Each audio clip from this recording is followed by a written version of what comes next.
Welcome to Spiritual as Fuck, Spiritual as fuck. a podcast where we explore everything outside of the ordinary. I'm Liz Volpe. I'm a social entrepreneur, now psychic medium, teacher and mentor, with a huge passion to inspire people to dream big and change the world. I'm Diane Driscoll, a coach, facilitator and speaker. I'm also a psychic intuitive, learning to incorporate my spiritual gifts into my life and business. We're here today to share real and raw spiritual stories. It's going to give you a safe space to challenge what's normal and have some serious fun along the way. We hope you're ready to get spiritual as fuck. Sharing a big announcement with you all before we launch into today's episode. Today is a hugely exciting day for Liz and I as we officially launch our Spiritual as Fuck membership experience for our global community. Become a spiritual renegade and get access to exclusive content and our online events. Share your own spiritual journey and interact with like-minded individuals. If you want to keep learning and growing and stay spiritually plugged in, the Spiritual Renegade membership is just for you. Visit us at patreon.com/spiritualasfuck. All of the details will be in the show notes. We love when our guests recommend other spiritual as fuck people to have on our show. Today's guest was recommended to us by Psychic Detective Debbie Malone, telling us we just had to have Mary Rodwell on our show.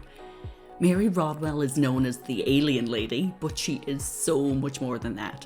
She's the founder and principal of ACERN, the Australian Close Encounter Resource Network.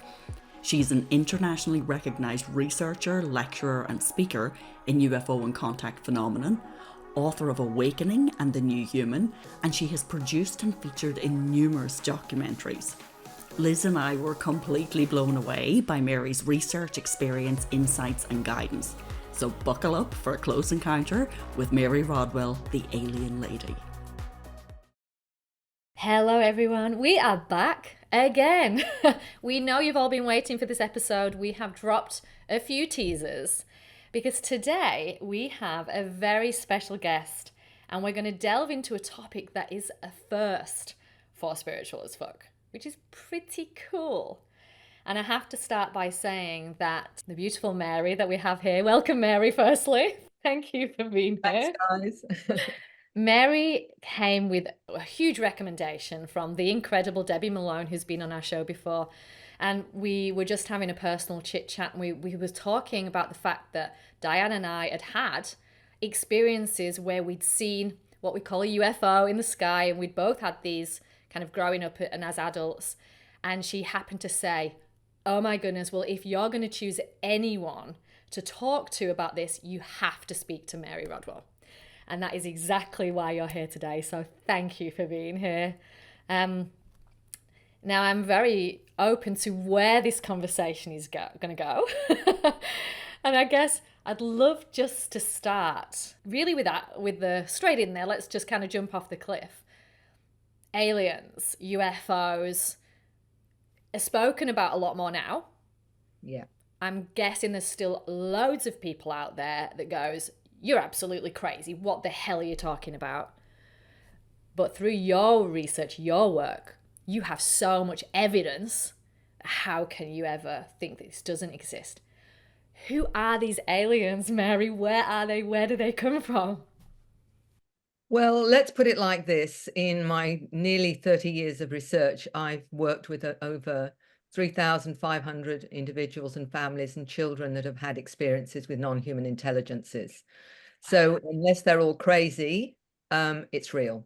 The bottom line is with this, every 6 minutes around the globe, it used to be people see these strange lights in the sky and film them. They're not necessarily any of them are believers other than this is a strange anomalous object and what have you.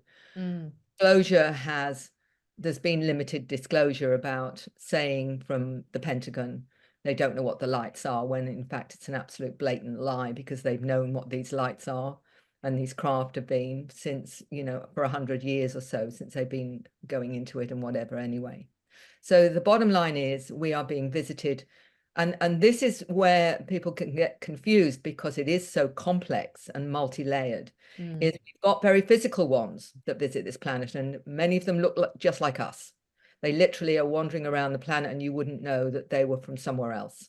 So we've got the very physical humanoid ones, but we've got what we call interdimensional ones, extra-dimensional ones, trans-dimensional ones, and even visitors from our future.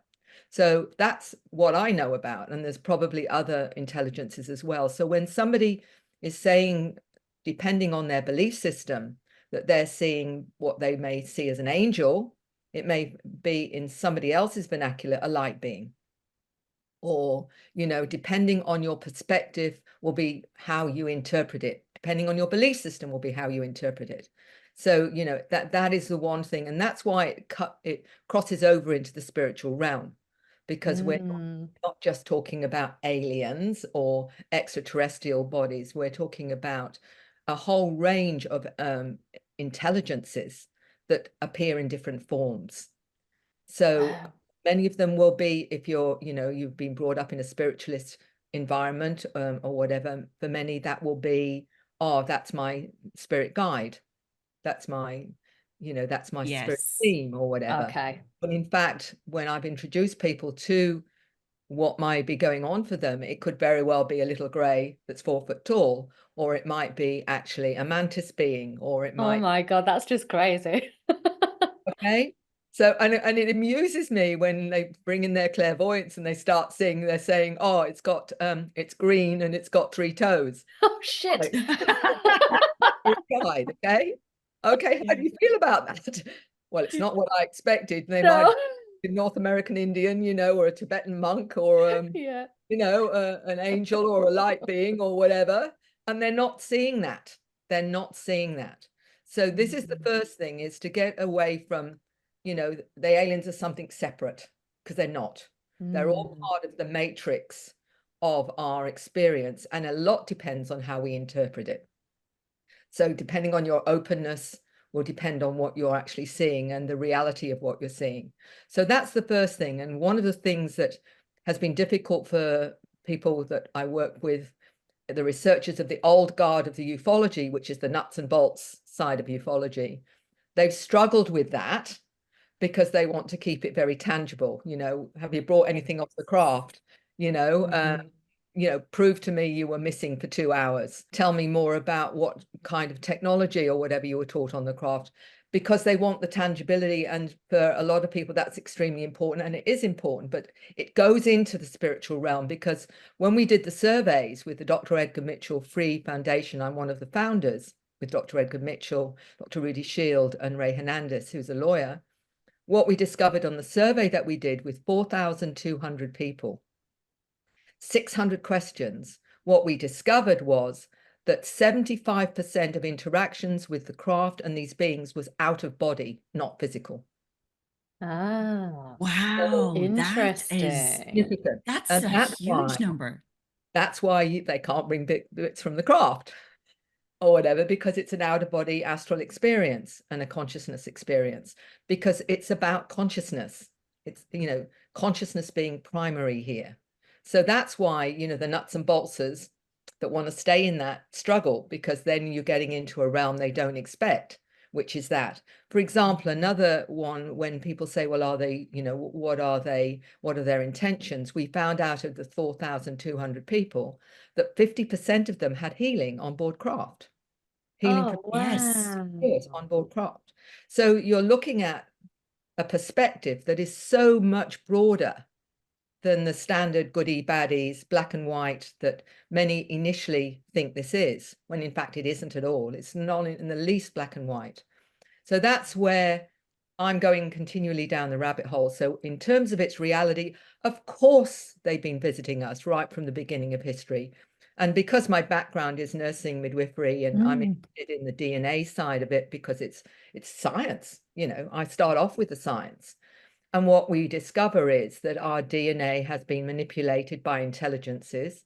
We went from Neanderthal, Cro-Magnon, right through to Homo sapiens sapiens with twice the brain size, through some missing link, they call it. Yeah. Well, that's because it was intelligently designed by the beings that have been visiting us all through history.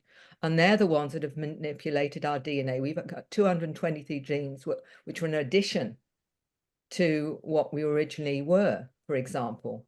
So these intelligences, some say at least 12 different species, some say at least 22 different species have interfered with our DNA, adding some of their DNA to us to bring up what we call now the new human, or the upgrade Homo sapiens sapiens. And these gods through history were in fact not gods at all. They just had the technology and the ability that people, the primitive person would see as godlike. Absolutely. Bible, the whole thing. Yeah, just on that, Mary, because of your work, like, I mean, and I know from early days, my fascination, like particularly in teenage years, about all of those ancient civilizations and the gods that we're visiting. And I used to read Eric von Daniken books like way back when I was quite young. And all of those like visitations and the genetic manipulation and how we viewed those as gods. Now, through your work, through your research, and looking back, like, whether it is through the regressions that you have done, is there any, I guess, recurring themes that you've seen, or any evidence that you've been able to extract from those ancient civilizations, or people going back to particular points in human history, where you can tell that specific manipulations or interference or enhancements, whichever way you want to look at it, have occurred? Well, that's an interesting question, because what we do know, for example, in Egypt, the pharaohs always said they were descended from gods.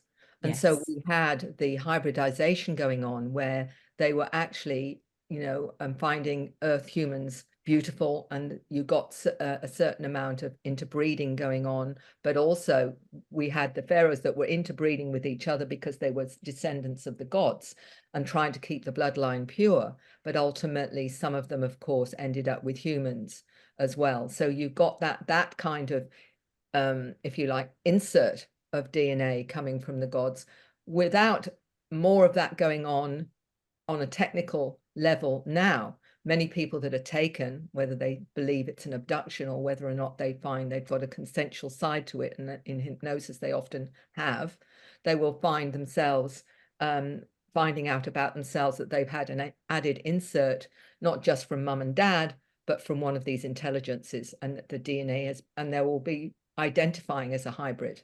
And there are many, many hundreds and thousands of people that identify as hybrids, because that's how they understand themselves.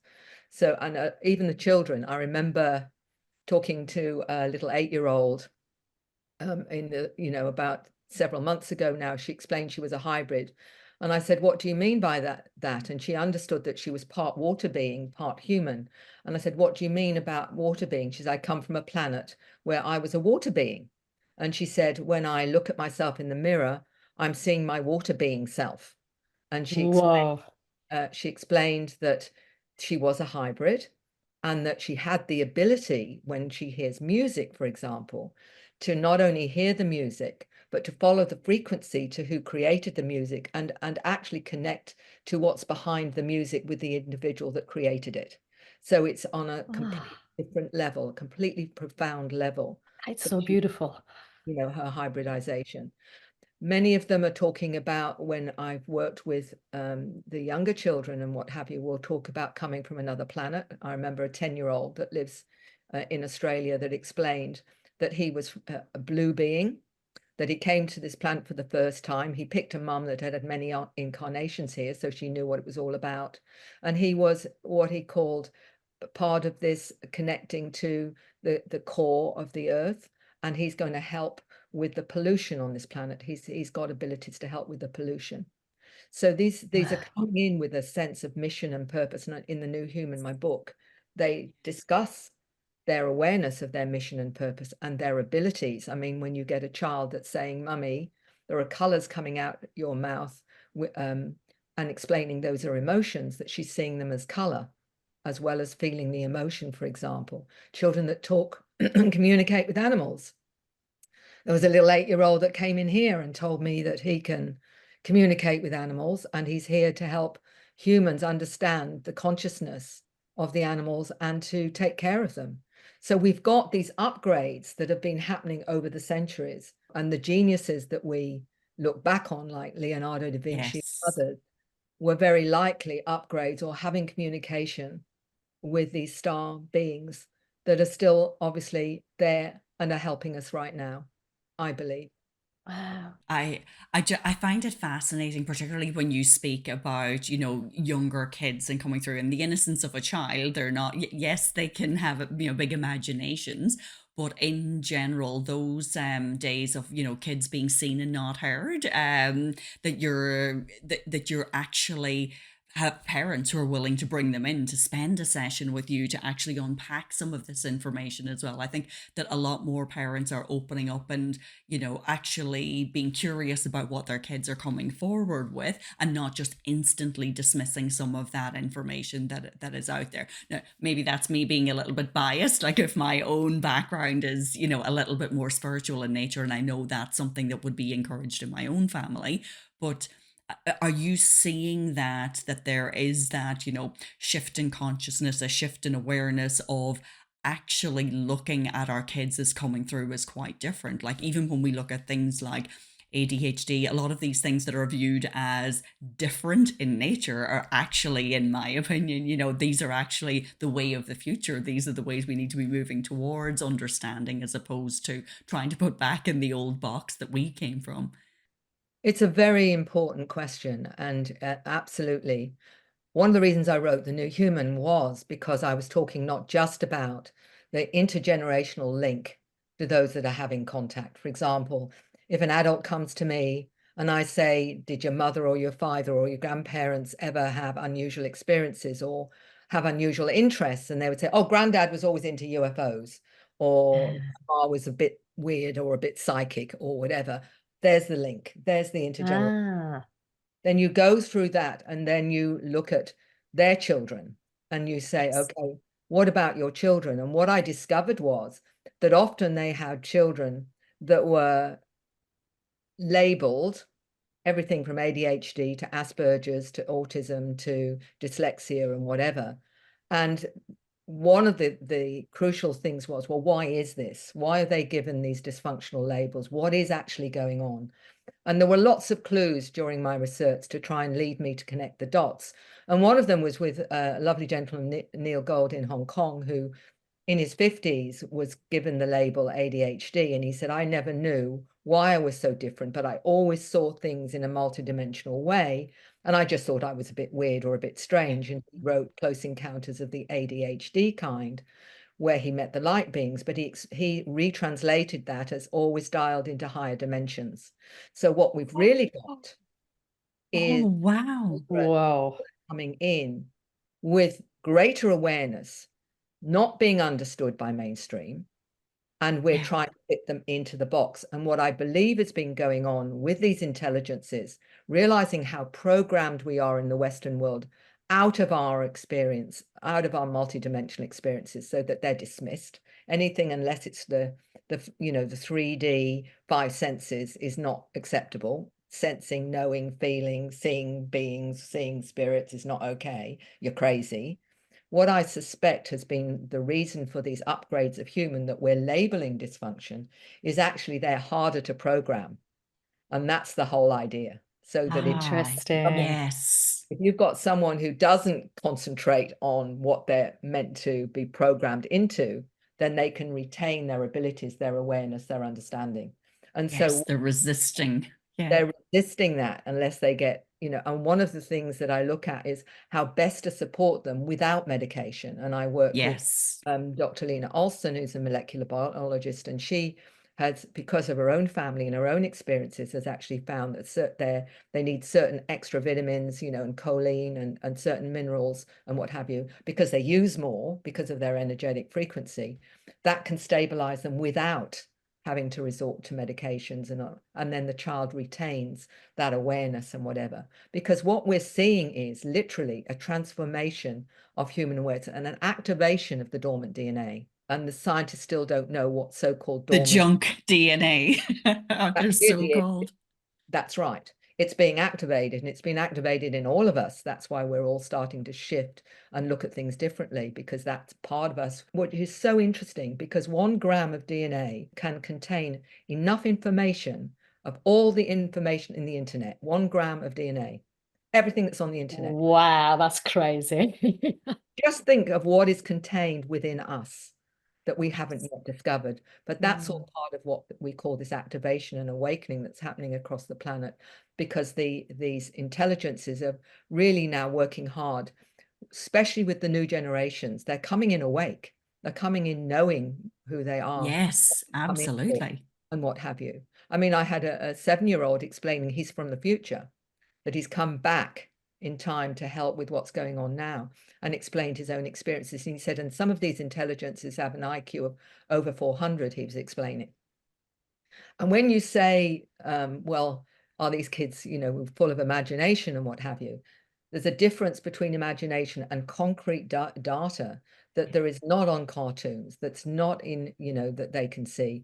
And it's specific. I remember the 8-year-old that came here, he's no longer 8, I might add, and he explained that when they go up on the craft, they go to space school, and they're taught by these intelligences in groups, and there's other human children, and there's other children, he said, that weren't quite human. And I said, how do you know? He said, because their eyes were different. And he explained how he used his mind to create things. They showed them how to use their mind and are taught complex things.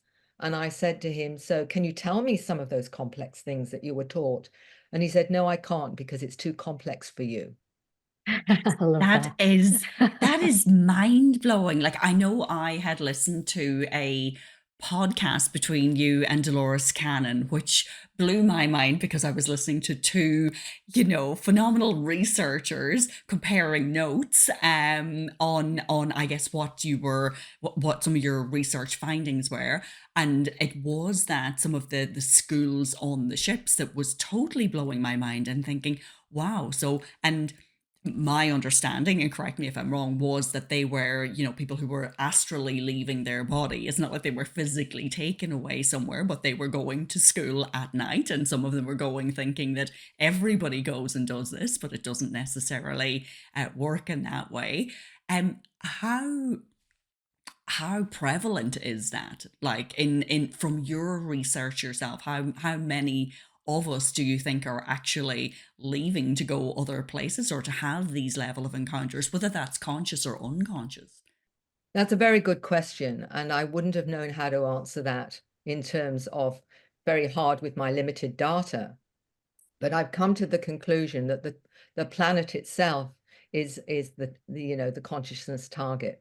And it depends on your receptivity to what your experiences are, because they want to upgrade everyone, not just a limited few, because we've all got the DNA and the understanding and awareness within us, even if it at the moment is dormant or whatever.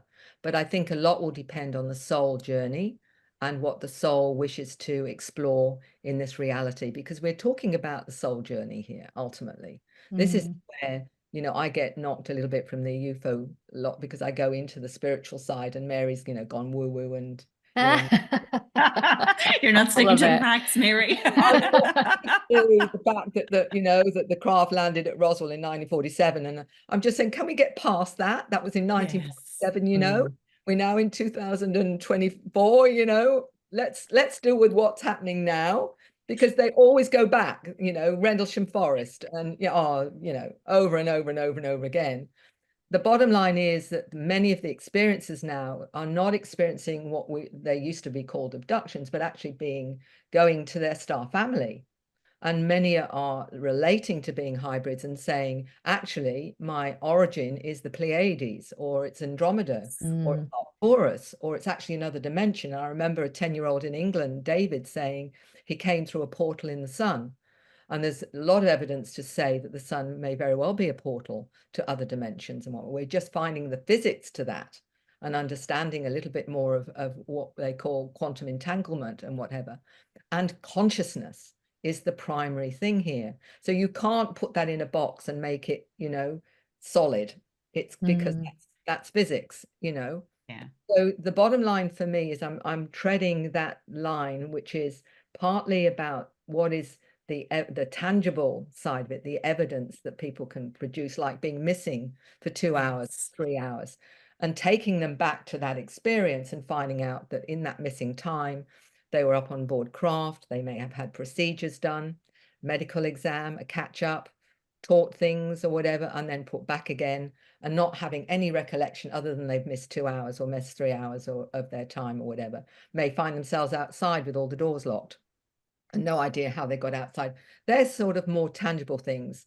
Waking up and finding their night clothes are in the cupboard. I remember this is many, many years ago, one lady saying to me, Mary, my big issue is, she said, that I often wake up and my night clothes are either in the cupboard or under the bed or in another room, and I don't know how that happens. And she mentioned it to her mother, and her mother said, oh, it happens to you too, does it? Oh my God. Okay. It wasn't, obviously the intergenerational side, a mother was experiencing this. Yes. So they get little clues that it's not, that because it's so easy to dismiss stuff, oh, Yeah. well, yeah. And they may have seen a craft with a couple of people, but when it, profound sighting, and the others don't want to talk about it anymore, or they shut it out or whatever, and there'll only be one trying to find out what really happened because there was an anomaly with time or something like that. The interesting thing, though, when people say to me, well, if they can't bring a bit of the craft, how do you know they're not fantasizing or just wanting to believe that? And what? Well, a lot of these are not necessarily believers at all. They're people that don't Yes. necessarily believe in aliens Mm. or the reality of it. So that's the first thing. But what is interesting after they've had contact is what they manifest in their awareness and perceptions. Many of them get absolutely focused on astronomy or free energy or all these different subjects they were never interested in before. Music, art, never been an artist before, and suddenly finding themselves wanting to draw, or bringing in what we call these symbols or strange scripts, and some of them even bringing in these strange languages. Now, you don't manifest that if nothing's happened. When Mm. your perception is completely shifted, and they'll go to more holistic lifestyles, change their diet, want to do something to help the planet, become healers, become, there's all these shifts in their behavior and psychology that happen after contact. There is your reality. This doesn't happen because Yes. something happened. Mm. And this is what I focus on. Let's look at the evidence. The evidence is this person now is doing all of this stuff that they never even thought of doing a year ago. And it can happen that Yes. far. And Mm. It's not just the event. it's shown that something Mhm. major has happened to them to change their very nature, their very psychology, their very thinking. And that is your reality, that something very profound has occurred for them. And these are even children writing in strange codes and strange script and what have you. 4-year-olds, I've got pictures of 4-year-olds doing a strange code across their arm and saying, look, mummy, this is important, this kind of thing. So there's your evidence. But Yeah. for many people, it's very, very strange. It's not strange, though, if you understand that these intelligences are part of us and are helping us now to wake up and realize we're not alone and we're part of them. And they want us to raise our consciousness to the point where we become part of well, we'd call it the galactic community, if you like. Mm. I have a question on this actually, because obviously we are seeing this mass awakening. People are having these metaphysical, paranormal experiences.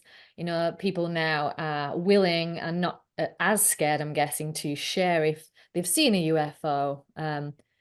Is this all leading to something, in your opinion? Now, will there be a day where it's like we will all see the tangible evidence of UFOs coming down? Because it feels like the world has created a lot of fear in everyone around that type of event, right? What, in your opinion and in your research, are we being led to?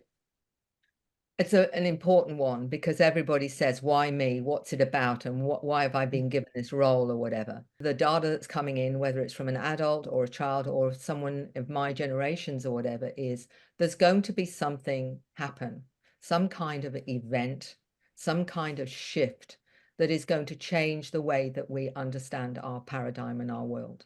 And we're all being prepared for that.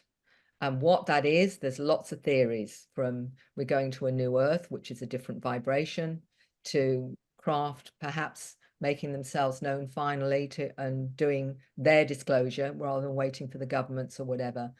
But the interesting thing is, whether it's a child or an adult, is this sense of anticipation, this sense I've got a mission. this sense of it, and almost an anxiety that it's going to be very soon, and am I ready for it kind of feeling.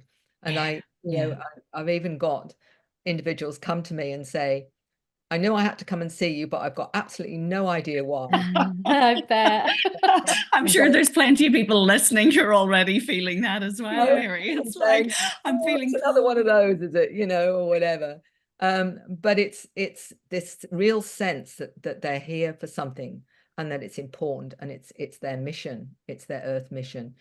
What that's saying to me is something is going to happen that's profound, because it's not just the isolated individual here and there. There's a real sense, and lots have been activated over the last 2 or 3 years, particularly because of what's been going on. And I think that the positive side of that is it has got people opening up to exploring, because they are realizing now things are wrong. There are many things that are going on that shouldn't be going on, that are not in, for anyone's highest good whatsoever.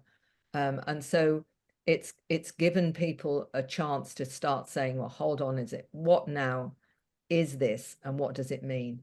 And many, as I say, in the last 2 or 3 years have opened up to more of their multidimensional awareness, whereas it was there, but they hadn't really worked with it, or they hadn't quite always honored their intuition, or honored that knowing, that sensing, that feeling. And now they're saying, but I want to find out now more through that part of me that is aware. And a lot of my work is often doing that, is showing them how it works, giving them the tools to know how to have the communication and the contact, and to have confidence in what they're getting through.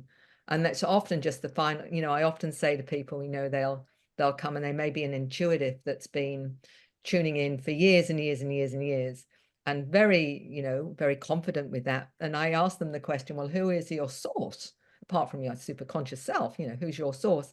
And they'll say, oh, I never quite found out who that was, or I never knew who it was. And I say, well, you're talking to your best friend behind a wooden door. Don't you think you ought to open the door and find out who they are? It'd be a good idea. I said, you'd do that So if they true. were in front of you. You'd want to know all about them, wouldn't you? Who's the family? What's the family of origin? And whatever. Don't you think you should find out? Yeah. Because I said, then you can ask questions. So you're not just Yes. relying on your intuition. You're not just relying on data they're feeding you. You can say, well, why is this important? Why do I need to know about this? And is there anything else I need to know? So you can then be on equal terms with that source of intelligence that you're working with, whether you believe it's your superconscious higher self oversoul, or whether or not you believe it's your guardian angel, or your gatekeeper, or your spirit guide. It doesn't really matter how you interpret your source, as long as it gives you confidence and you can trust it and you know how to work with it. So it's about something that we all have, but we have not been given the confidence to use it and trust it, especially in the Western world, because all of that is denied and ridiculed in many, many cases. And that's a deliberate program to shut us down, so that we don't get the understanding about, because the only way we can understand 3D is through our connection to our multidimensional selves, because that gives us the understanding of how to interpret what's happening Higher in perspective. Otherwise we're going around with one eye closed and thinking you've Yes. seen everything. Yeah. So it's about opening both eyes, guys, and having them in Yes. touch with one another. So, Mary, just to Liz's point about the fear, like there's so much fear mongering around this. And I know that that's a deliberate program, and it's to keep us in that fearful mode, and we won't question things too much. But what is your sense on the research that you've done, and, the clients who have come to you?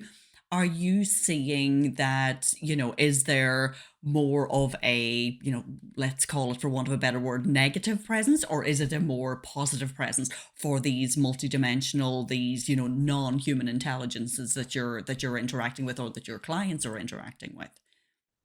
Well, we're great for the duality on this planet, aren't we? The goodies and the baddies, and Yes. the baddies.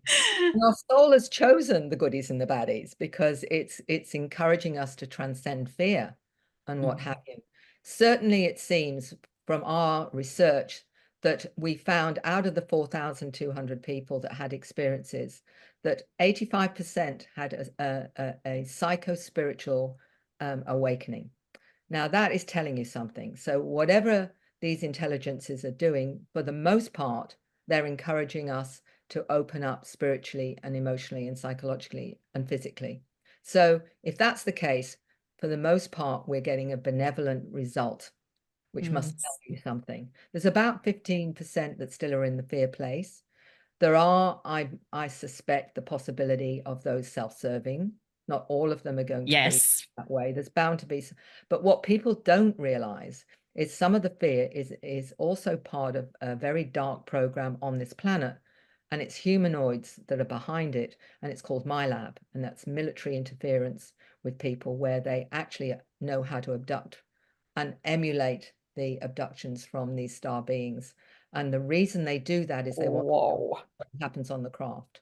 So they abduct them, they take them to underground bases, and that is often misunderstood by mainstream or people that don't know, and blame it all on these star beings because they want to generate fear of them, because they want, the military want to control it. And this is, the dark side of humanity. And we know that there are those within our own species that do not want us to be, are not looking for the well-being of us whatsoever, other than control. And this isn't a theory, by the way, and if anyone wants to say it, there's plenty of evidence now, if we look at what's happened in the last few years and what the dark side of that, and that continues. And the thing is, with the fear-based, it is always blamed on something else. Yeah. The people that are, so about 15% are still in the fear because they believe, and it may be some self-serving, but some of it is certainly the MyLab as well. And there's a complexity to that as well, which is hard to explain in 5 minutes, but that will give you an overview.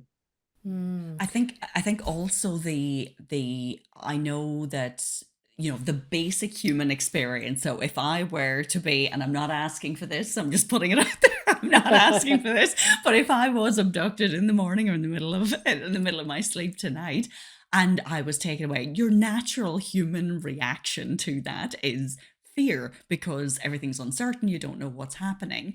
But a lot of the, I guess what I've understood through your research is that so much of it actually ends up being that you could be taken for the purposes of an upgrade, of healing, of something that is actually for your greater good or the greater good of humanity. But it's all about, like, your frame of reference for that is based on everything to do with your human experience primarily. So you are going to come from a place of fear. But a lot of the stories that, through your work, through, Dolores Cannon, a lot of people who do work in the regression space as well, is that overwhelmingly it seems to be they come back with this sense of peace, that it's a good thing, or they consider it to be family, or they consider it that they've had a good connection, even though the beginning it feels a little bit fearful. Is that what you're seeing? Like, that's my interpretation of what I have read and understood, but is that what you're seeing in your work as well? Absolutely. And, I don't know when we go into hypnosis, I don't know what outcome that's going to be, other than they've wanted to know why they've had a missing time or they've had an experience. Often they'll find themselves on the craft, they may see themselves on the table having a medical procedure. What people don't realize is that when they're in that space, you can get them to dialogue with the intelligences that are there. And you can actually get them, I'll say, are any of these beings familiar to you? If they say yes, I know that it's happened many times before, because it's familiar as if it's been. So I will say to them, I want you to focus on that being, and ask them how many times have they picked you up. And they'll reel off 2, 5, 7, 10, 15, or whatever. There's the ages that they've been picked up.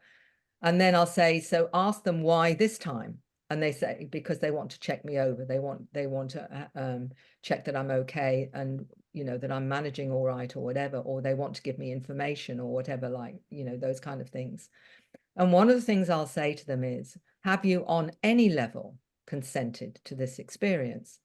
And 9 times out of 10, they will say yes, but before I came here.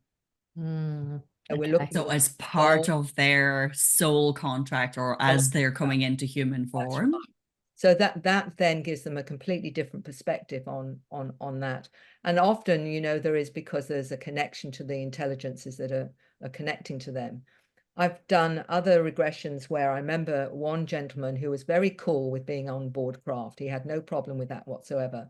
But he said, the one thing that I still fear he said, and I can't get past it, is when I feel that big eye coming towards me, that big black eye coming towards me, he says. And I said, well, what do you think happens then that makes you so scared? And he said, well, I just feel they're taking me over. So he wanted to explore whether that happened, whether that was really true. And I said, okay. And it was an interesting one because as he was talking about this being's eye coming closer, his whole body was stiffening up and he was getting really, really tense and anxious. And I'm saying, well, it's as it's coming closer and coming closer, and he's getting more and more stiff and uncomfortable and whatever. Then all of a sudden he completely relaxes.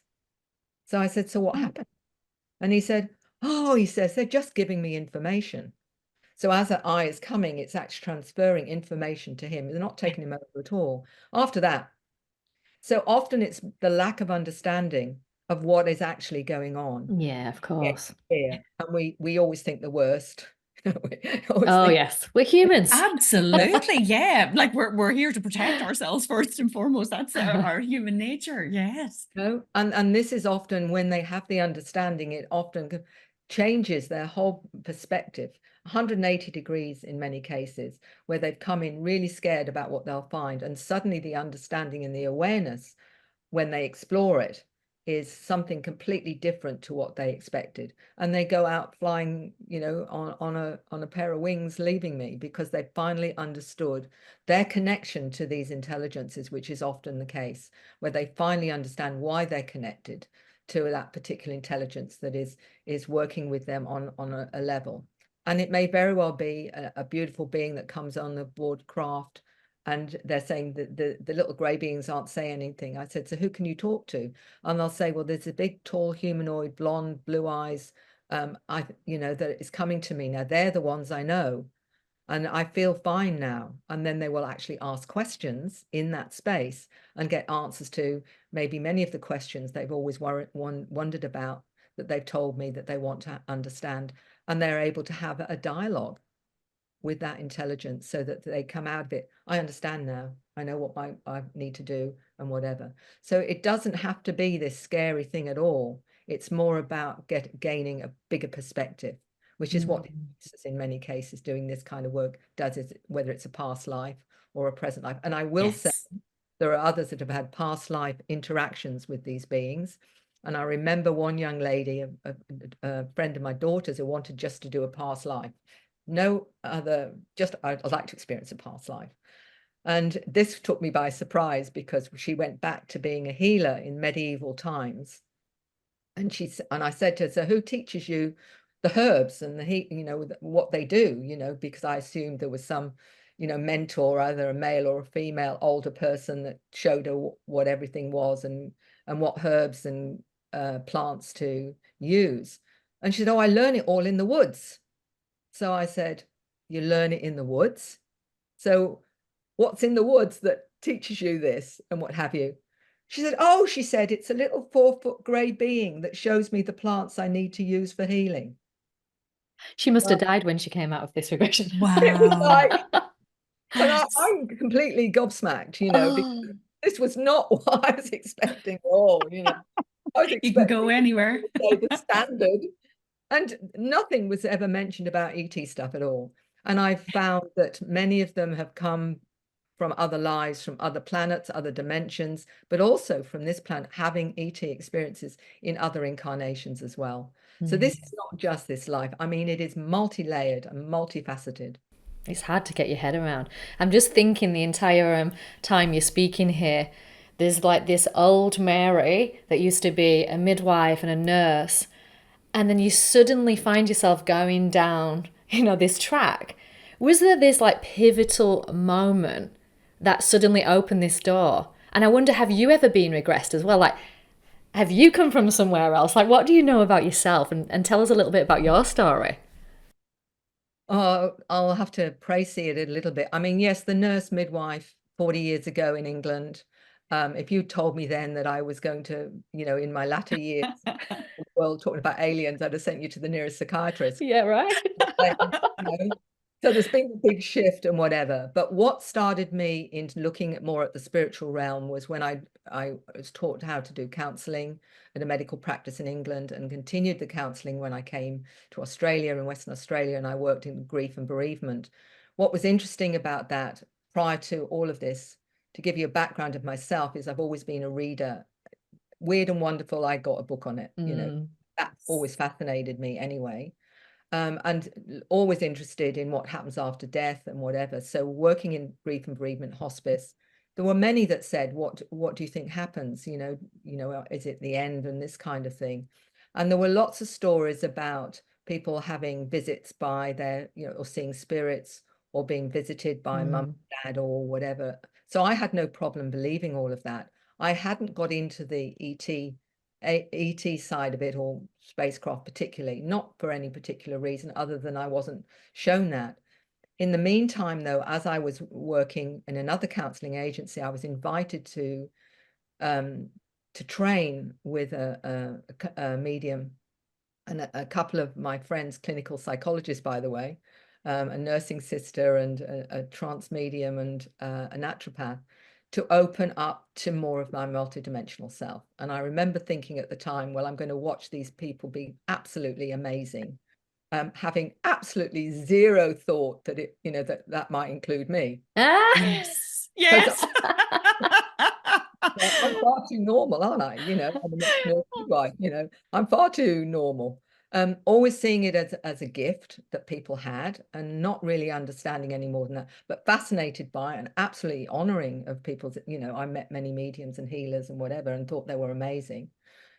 Through those 3 years of training, and there were 3 years where we did, you name it, we did it, from remote healing to whatever. Certain things happened that I couldn't just say were coincidence forever.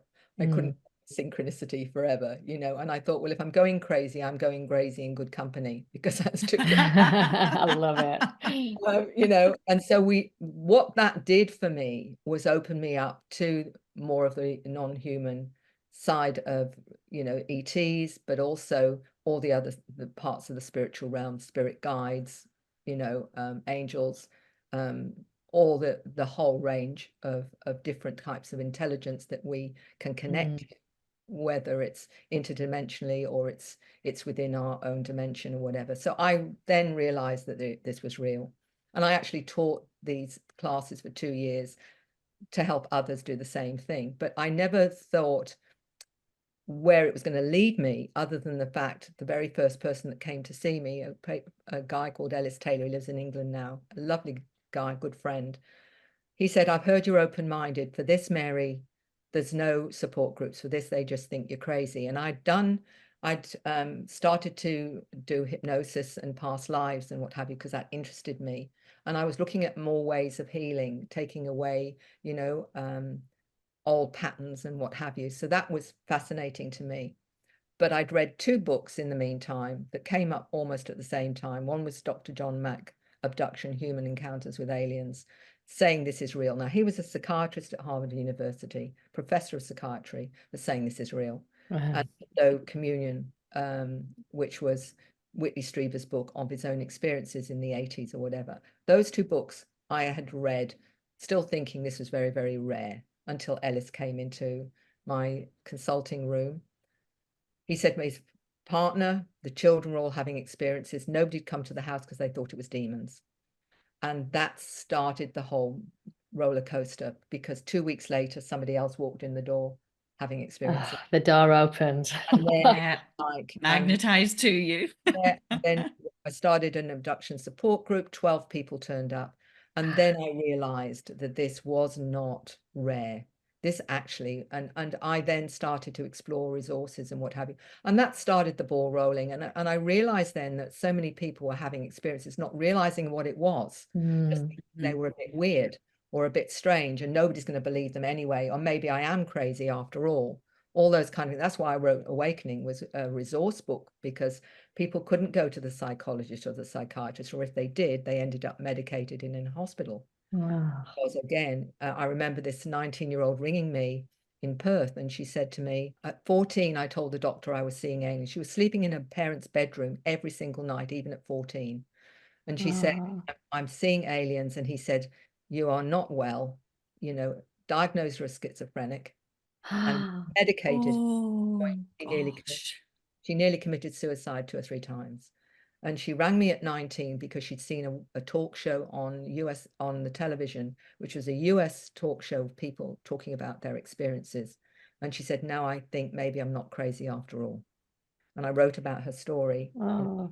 And basically, she then came to the group and she started to realize that all along that was a real experience. And that was when I started, I created ACERN, the Australian Close Encounter Resource Network, because I wanted people to have a professional that was informed, that they could talk to and share their experiences with, whether or not it was just listening and giving them a place to actually share this without ridicule, without somebody rolling their eyes. Because even when they tried to tell their family or partners or children, they often didn't know what to do with it, and it would scare them, or they wouldn't want to believe it or whatever. So it's an extremely isolating experience if you've got no one around you that believes you, or and things are happening sometimes every night for a couple of months before they'd tail off or whatever.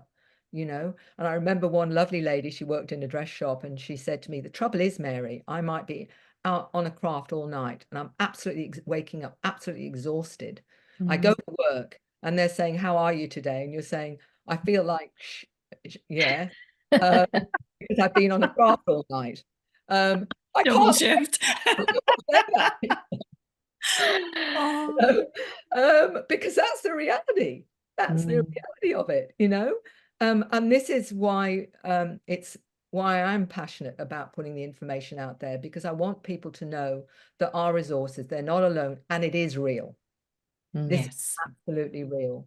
And even if your family don't understand, and even if others around you don't understand, there are millions, possible and probably billions of people having this experience, even if they don't always know what it is at the time.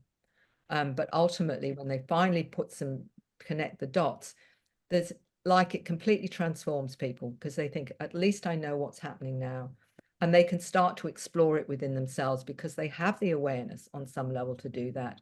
And that's part of what my work is. Either you can do it through hypnosis and find out answers, or you can do it more consciously and working with your multidimensional self, which we all can do because we were born with these gifts. It isn't just one person here and one person there. We all have that innately within us, even if it's been suppressed and we don't know how it works.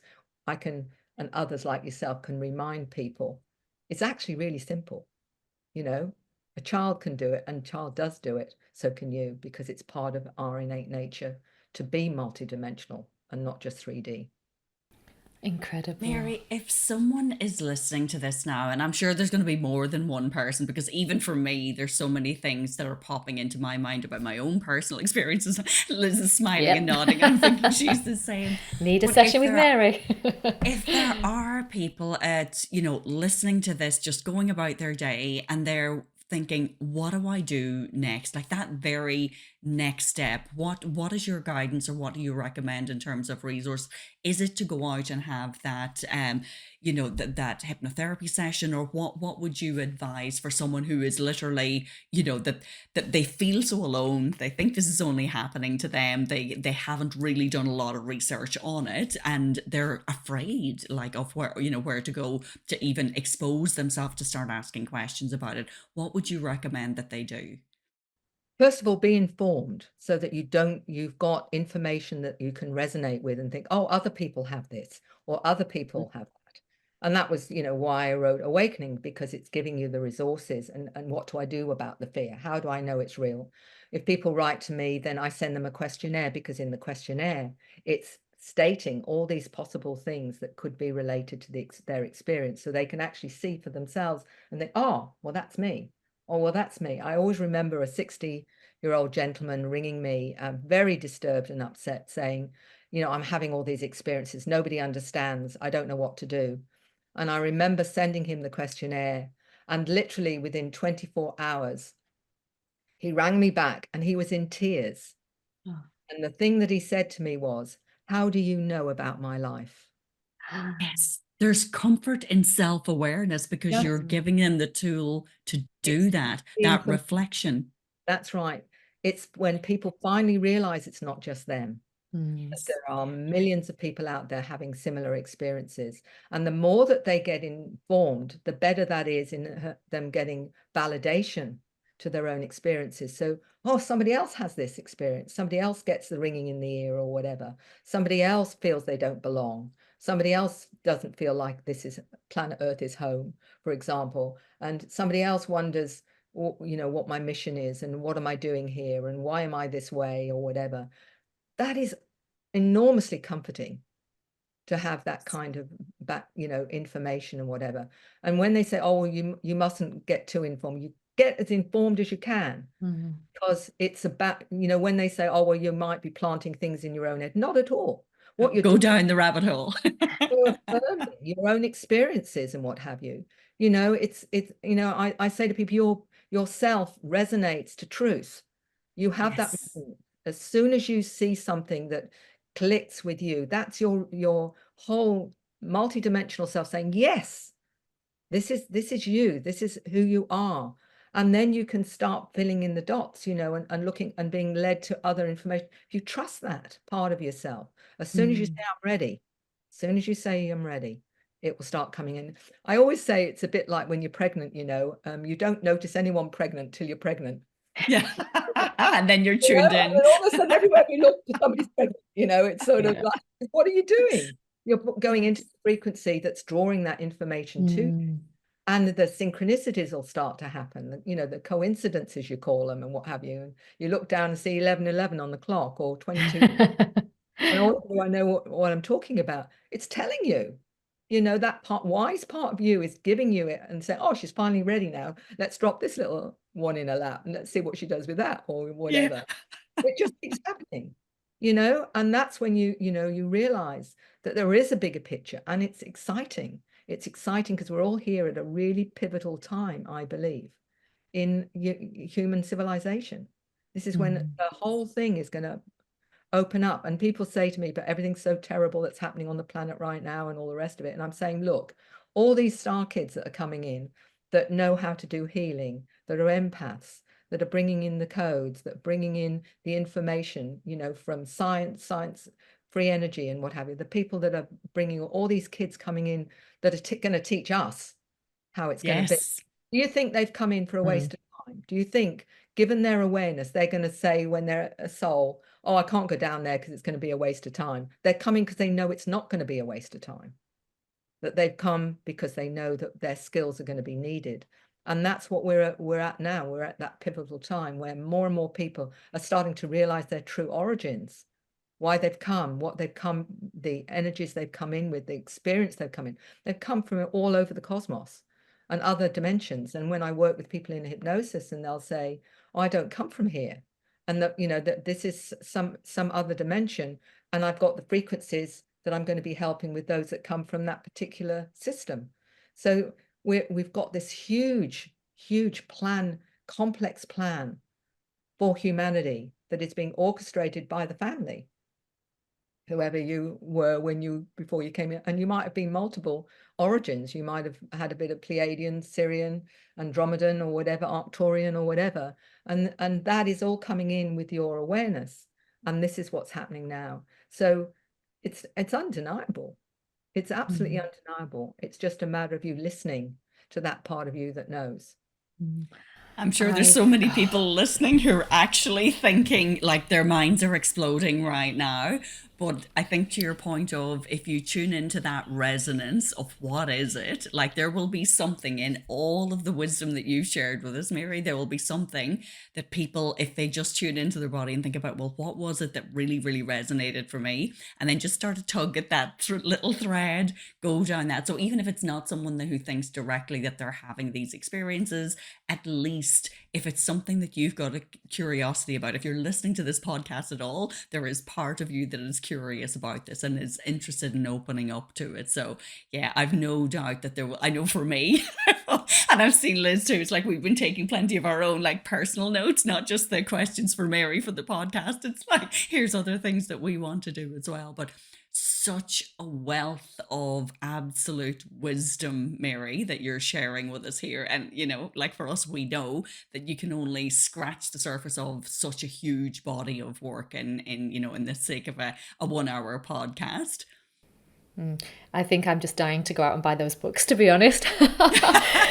And Mary, we will put all of the links so everyone can find you in the show notes. It has been an absolute pleasure to have you on today. Honestly, I've just learned so much. And I just think that the way that you communicate the information is really special. So thank you so much for being on. It's just been really incredible.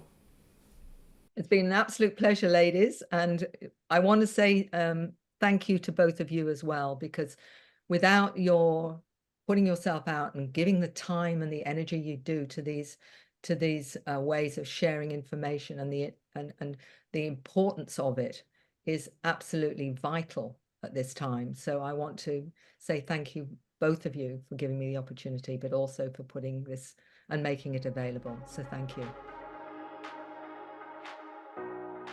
That's it for another episode. Thank you for listening. Did you know that we are building a movement of 1 million people who are spiritual as fuck?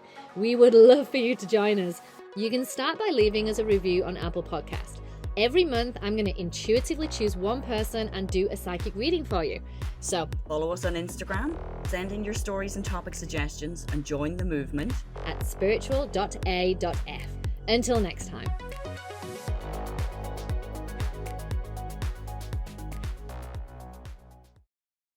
This is a Guide Your Light Network production, creating podcasts with purpose.